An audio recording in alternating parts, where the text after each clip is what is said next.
नमस्कार दोस्तों। तो आज के इस वीडियो में मैं आपको रेलवे ग्रुप डी 2025 के मोस्ट इम्पोर्टेंट क्वेश्चन को कवर कराने जा रहा हूं। जी हां, रेलवे ग्रुप डी में अक्सर जनरल साइंस से रिलेटेड क्वेश्चन पूछे जाते हैं। तो इस वीडियो में मैं आपको फिजिक्स केमिस्ट्री और बायोलॉजी के क्वेश्चन को कवर कराने जा रहा हूं। तो इस क्वेश्चंस को करने के बाद आप हमें कमेंट करके बताइएगा कि आखिर कितने सवालों के जवाब आपने सही सही दिए। तो चलिए वीडियो को शुरू करते हैं। तो पहला क्वेश्चन में देखते हैं कि एक वयस्क मानव शरीर में जल का लगभग कितना प्रतिशत होता है। तो आपको बताना है कि मानव शरीर में जल का लगभग कितना प्रतिशत होता है, यानी कि मानव शरीर में जल कितना होता है। तो इसका जवाब हो जाएगा 65% होता है। ऑप्शन सी 65% होता है। अगले क्वेश्चन में देख सकते हैं कि मानव शरीर में किस तत्व का प्रतिशत सर्वाधिक है। तो मानव शरीर में सबसे अधिक मात्रा में क्या पाया जाता है। तो इसका जवाब हो जाएगा ऑक्सीजन पाया जाता है। ऑप्शन बी दिए गए ऑप्शन में ऑक्सीजन बिल्कुल सही जवाब हो जाएगा। नेक्स्ट क्वेश्चन में देख सकते हैं कि मानव के शरीर की सबसे छोटी हड्डी कौन सी है। तो मानव में सबसे छोटी हड्डी कौन सी होती है। तो इसका जवाब हो जाएगा स्टेपिज, जो कि कान में पाया जाता है और मानव शरीर की सबसे छोटी हड्डी होती है। वही सबसे बड़ी हड्डी कौन सी होती है, तो वह फीमर होती है। जो सबसे बड़ी हड्डी होती है वह फीमर होती है, जिसको कि हम जांघ की हड्डी कहते हैं। नेक्स्ट क्वेश्चन में पूछा गया है कि निम्नलिखित में से कौन सा विटामिन सी का सबसे समृद्ध स्रोत है। तो विटामिन सी का सबसे समृद्ध स्रोत का नाम बताना है। तो इसका जवाब हो जाएगा आंवला में विटामिन सी पाया जाता है, वह भी प्रचुर मात्रा में पाया जाता है। नेक्स्ट क्वेश्चन में पूछा गया है कि निम्नलिखित में से किसे आत्महत्या की थैली कहा जाता है। तो दिए गए ऑप्शन में आत्महत्या की थैली किसको कहते हैं। तो इसका जवाब हो जाएगा लाइसोसोम को आत्महत्या की थैली कहा जाता है। Option D. नेक्स्ट क्वेश्चन में पूछा गया है कि मनुष्य के शरीर में पसलियों के कितने जोड़े होते हैं। तो मानव शरीर में कुल कितने जोड़े पसलियां होती है, तो आपको बताना है। तो इसका जवाब हो जाएगा कुल 12 जोड़े पसलियां होती है, यानी कि कुल मिलाकर 24 पसलियां होती है। अगले क्वेश्चन में देखते हैं कि हीमोफीलिया रोग से ग्रस्त व्यक्ति में खाली स्थान होता है या फिर क्या होता है। तो जो हीमोफीलिया रोग से ग्रस्त व्यक्ति होते हैं उनका जो खून होता है वह बंद नहीं होता है। जी हाँ, अगर उसका कट लग जाता है तो खून का जो बहना होता है वह बंद नहीं होता है। तो आपको ध्यान में रखना है। ऑप्शन बी, हीमोफीलिया रोग में खून का बहना बंद नहीं होता है। नेक्स्ट क्वेश्चन में पूछा गया है कि शल्य क्रिया में आर्थोप्लास्टी क्या होता है। आखिर आर्थोप्लास्टी में क्या किया जाता है। तो इसका जवाब हो जाएगा कूल्हे के जोड़ का प्रतिस्थापन किया जाता है। इसका मतलब क्या हुआ, तो इसका मतलब हुआ कि जिसका कूल्हा का जो जोड़ होता है वह घिस जाता है, जिसके कारण वह अच्छे से नहीं काम करता है। तो इसमें जो स्टील या फिर कोई पदार्थ से बना चीज़ रहता है उसको यहाँ पर लगा दिया जाता है। उसी को यहाँ पर कूल्हे के जोड़ का प्रतिस्थापन कहा गया है। अगले क्वेश्चन में पूछा गया है कि पृथ्वी पर सबसे पुराना जीव कौन सा है। आखिर पुराना जीव कौन सा है जो कि पृथ्वी पर सबसे पुराना माना जाता है। तो इसका जवाब हो जाएगा नील हरित शैवाल, जो कि पृथ्वी पर सबसे पुराना जीव माना जाता है। Option A.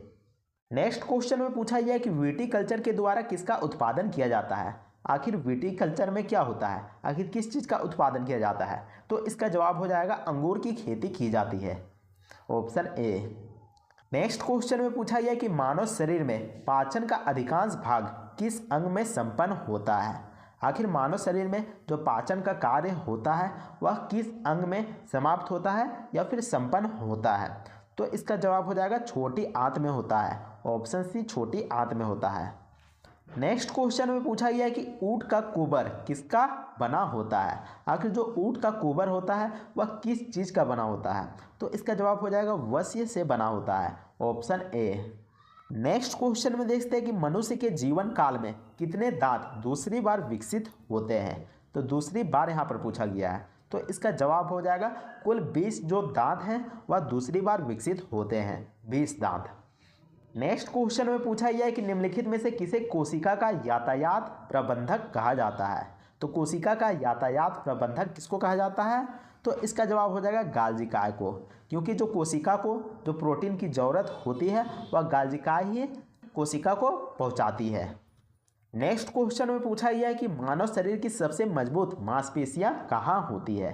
तो मानव शरीर की सबसे मजबूत मांसपेशियां कहाँ पर होती है, तो वह जबड़े में होती है। ऑप्शन डी, जबड़े में होती है।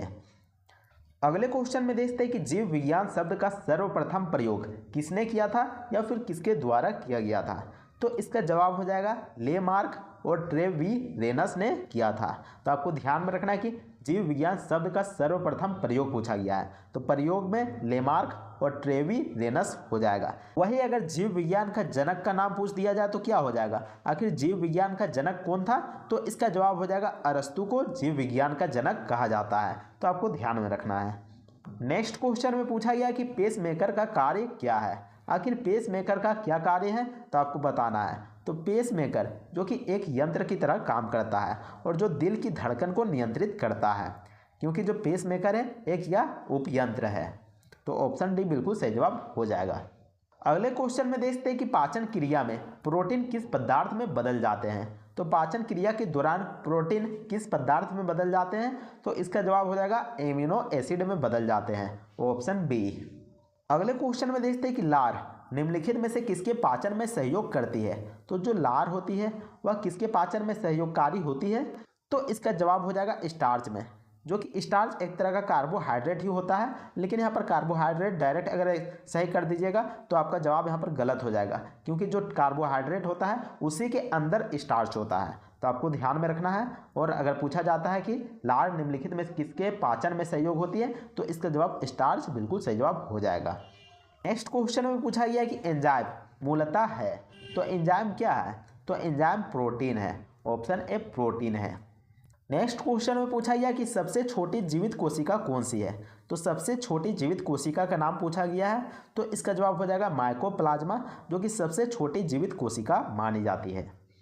नेक्स्ट क्वेश्चन में पूछा गया कि मानव शरीर की कोशिकाओं में पाए जाने वाले गुणसूत्रों जोड़ों की संख्या है, तो कितनी है। तो इसका जवाब हो जाएगा 22 है। अगले क्वेश्चन में देखते हैं कि रक्त का शुद्धिकरण कहाँ पर होता है।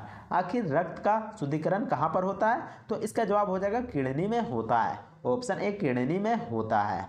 नेक्स्ट क्वेश्चन में देखते हैं कि मानव शरीर में पित्त का उत्पादन कौन सा अंग में होता है। तो पित्त का उत्पादन कौन सा अंग में होता है। तो इसका जवाब हो जाएगा ऑप्शन ए यकृत में होता है, जो कि पाचन में सहायक करता है। तो पित्त का उत्पादन होता है वह भोजन को पचाने में मदद करता है।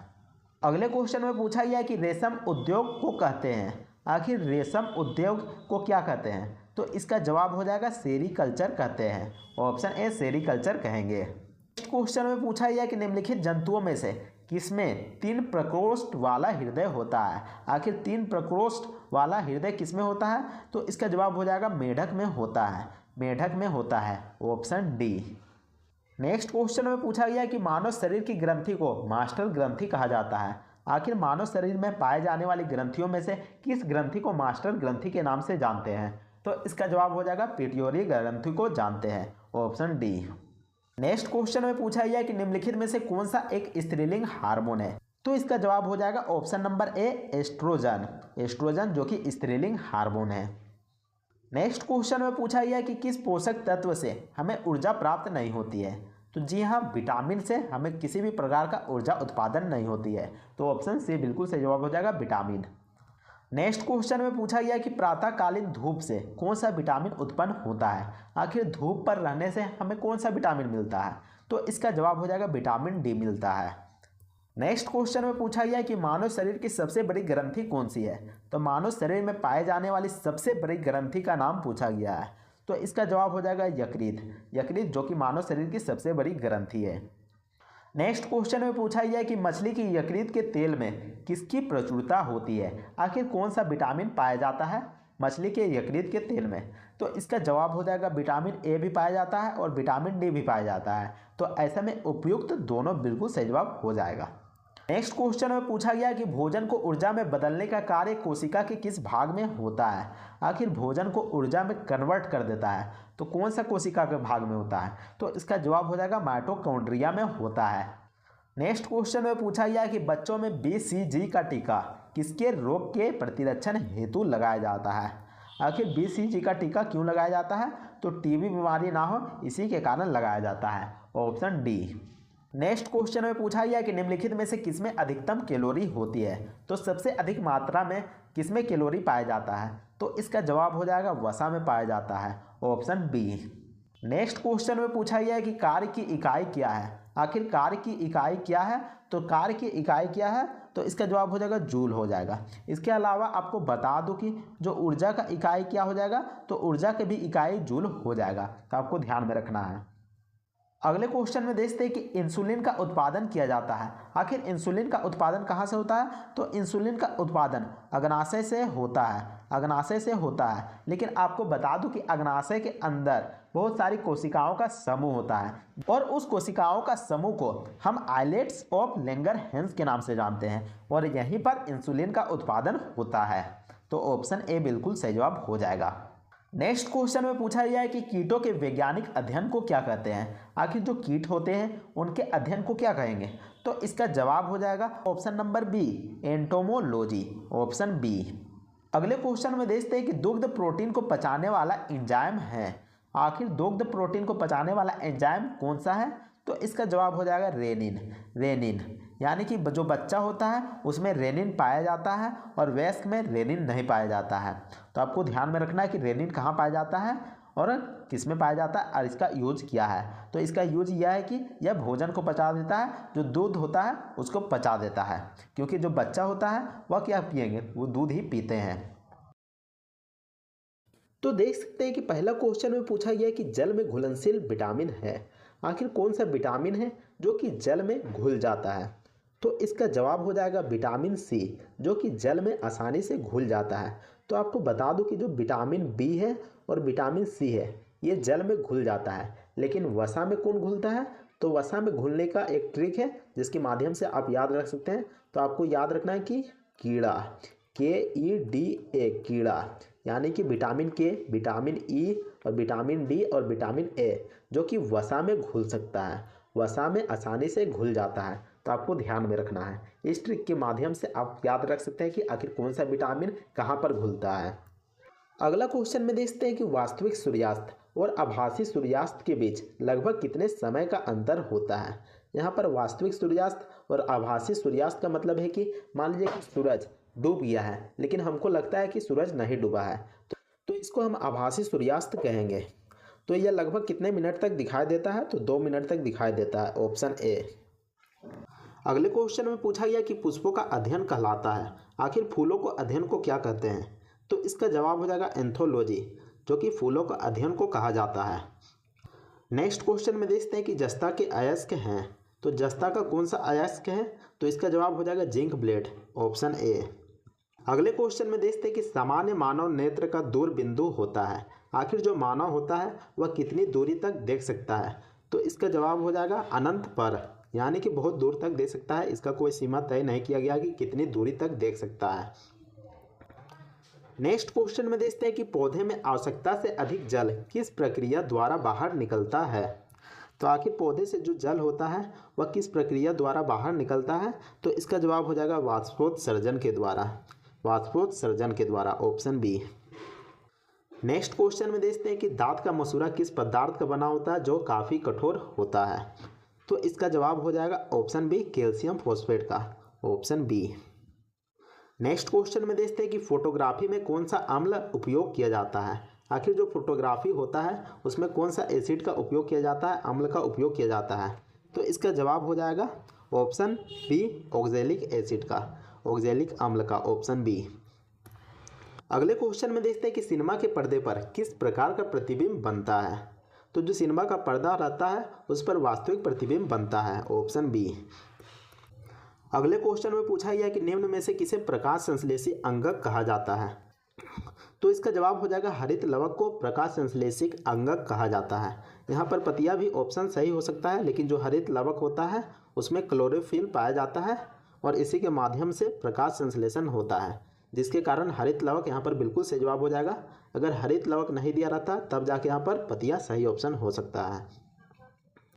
अगला क्वेश्चन में देखते हैं कि इमली में कौन सा अम्ल पाया जाता है? तो जो इमली होता है उसमें टार्टरिक अम्ल पाया जाता है, ऑप्शन बी। नेक्स्ट क्वेश्चन में देखते हैं कि कौन सा रंग है जिसका खतरे के सिग्नल के रूप में उपयोग किया जाता है? तो जो लाल रंग है उसका इस्तेमाल खतरे के सिग्नल के रूप में किया जाता है। नेक्स्ट क्वेश्चन में देखते हैं कि पुष्पों का अध्ययन कहलाता है। तो जो पुष्प का अध्ययन होता है उसको हम एंथोलॉजी कहते हैं, ऑप्शन सी। अगले क्वेश्चन में देखते हैं कि पौधे में गैसों के आदान प्रदान के लिए रहते हैं। आखिर जो पौधे होते हैं वह गैसों का आदान प्रदान कैसे करते हैं? तो इसका जवाब हो जाएगा रंध्र के माध्यम से करते हैं। ऑप्शन बी, रंध्र के माध्यम से पौधे जो होते हैं गैसों का आदान प्रदान करते हैं। अगले क्वेश्चन में पूछा गया कि उपचयन और अपचयन अभिक्रिया को क्या कहते हैं? तो जो उपचयन और अपचयन अभिक्रिया होती है इसको रेडॉक्स अभिक्रिया कहते हैं। Option B. नेक्स्ट क्वेश्चन में देखते हैं कि निम्नलिखित में से किसकी सैन्यता अधिक होती है? तो किसकी सैन्यता अधिक होती है? सैन्यता का मतलब है कि जो धीरे धीरे बहता है, जो कि आसानी से नहीं बह पाता है। तो इसका जवाब हो जाएगा शहद, जो कि काफ़ी गाढ़ा होता है और धीरे धीरे बहता है। तो ऐसे में ऑप्शन सी शहद बिल्कुल सही जवाब हो जाएगा। अगले क्वेश्चन में देखते हैं कि किलोवाट घंटा मात्रक है। तो जो किलोवाट घंटा मात्रक है वह किसका मात्रक है? तो इसका जवाब हो जाएगा ऊर्जा का। Option B. अगले क्वेश्चन में पूछा गया कि दानेदार जस्ता पर तनु सल्फ्यूरिक अम्ल डालने पर कौन सा गैस उत्सर्जित होता है? तो कौन सा गैस बनेगा? तो इसका जवाब हो जाएगा हाइड्रोजन गैस बनेगा। नेक्स्ट क्वेश्चन में पूछा गया कि फेफड़ा का आकार होता है। तो जो फेफड़ा का आकार होता है वह शंक्वाकार होता है, यानी कि शंकु के जैसा होता है। नेक्स्ट क्वेश्चन में पूछा गया कि विद्युत बल्ब का फिलामेंट होता है। तो जो विद्युत बल्ब का फिलामेंट होता है वह किस चीज़ का बना होता है? तो वह टंगस्टन का बना होता है। Option C. अगले क्वेश्चन में देखते हैं कि सूर्य प्रकाश की उपस्थिति में पौधे CO2 और जल से अपना भोजन ग्लूकोज तैयार करते हैं। यह कौन सी प्रक्रिया या फिर अभिक्रिया कहलाती है? तो इसका जवाब हो जाएगा प्रकाश रासायनिक अभिक्रिया कहलाती है। ऑप्शन सी। नेक्स्ट क्वेश्चन में पूछा गया कि उच्च नाइट्रोजन सामग्री वाले कौन सा उर्वरक है? तो सबसे अधिक मात्रा में नाइट्रोजन कौन सी सामग्री में पाई जाती है? तो इसका जवाब हो जाएगा यूरिया में पाई जाती है। नेक्स्ट क्वेश्चन में पूछा गया कि भोजन का पाचन किस प्रकार की अभिक्रिया है? तो भोजन का पचना किस प्रकार की अभिक्रिया है? तो इसका जवाब हो जाएगा ऑप्शन नंबर सी, अपचयन। नेक्स्ट क्वेश्चन में पूछा गया कि हार्मोन शब्द का नामकरण किसके द्वारा किया गया था? तो जो हार्मोन शब्द दिया गया था वह किसके द्वारा दिया गया था? तो इसका जवाब हो जाएगा बेलिस एवं स्टार्लिंग के द्वारा। Option C. नेक्स्ट क्वेश्चन में पूछा गया कि अंगूर का किण्वन करना एक है, तो वह किस प्रकार का परिवर्तन है? तो इसका जवाब हो जाएगा रासायनिक परिवर्तन है। अगले क्वेश्चन में देखते हैं कि हमारी हड्डियों और दांत आमतौर पर किस से बने होते हैं? तो जो हमारी हड्डियां हैं और दांत हैं वह किस चीज़ से बना होता है? तो इसका जवाब हो जाएगा ट्राई कैल्शियम फॉस्फेट से बना होता है। Option A. नेक्स्ट क्वेश्चन में देखते हैं कि जब एक बार चुंबक को दो बराबर हिस्सों में काटा जाता है तो प्रत्येक टुकड़ों की ध्रुव शक्ति होती है, आखिर क्या होती है? तो इसका जवाब हो जाएगा ऑप्शन नंबर डी, समान रहती है, यानी किसी प्रकार का बदलाव नहीं होता है। नेक्स्ट क्वेश्चन में पूछा गया है कि लिटमस रंजक बैंगनी रंग का होता है जो निकाला जाता है। तो जो लिटमस रंजक बैंगनी रंग का होता है उसको कहाँ से प्राप्त किया जाता है? तो इसका जवाब हो जाएगा लाइकेन से प्राप्त किया जाता है। लाइकेन एक तरीके का पौधा होता है, उसी से लिटमस रंजक को प्राप्त किया जाता है। अगले क्वेश्चन में पूछा गया है कि दर्पण की चौड़ाई को दर्पण कहा जाता है। आखिर जो दर्पण की चौड़ाई होता है उसको क्या कहा जाता है? तो उसको द्वारक कहा जाता है। ऑप्शन सी।